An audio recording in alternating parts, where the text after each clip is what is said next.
Hello friends, I am Shobhana. Welcome to my mini blog. इटा देखुन मोर हाथे काଣା अच्छे आ इटा देखुन भाई के देखुन काଣା बनाउछन। तो चलू मोर संगे संगे पूरा ब्लॉगटा एंजॉय नउन। मुई आ मोर सांग मैंने बाहरी गलु गोटे गाँ के गाँर रास्ता जाऊन एते भोग कला ना तो देखलु गोटे भाईटे बहुत बढ़िया तांकर साइकिल धरिकी ठिया उठिथिले। पचारलु काଣା बोले सेटा से आमको देले कि बहुत बढ़िया टेस्टी अच्छे, थरे तो खाई तो देख।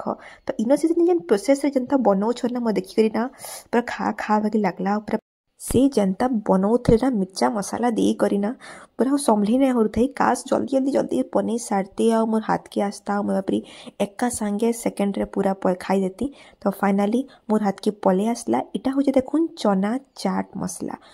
आम एटा बाटे अटकी छु लेंबू चना खाबार लगी तो लेंबू चना एटा आनी इछु बहुत बढ़िया लागुचे, टेस्टी लागुचे, बहुत बढ़िया लागছে। और एना गाँ गली मान बाटे घाटे खाइबार मजा बहुत बढ़िया। केनता लागला मोर वीडियो।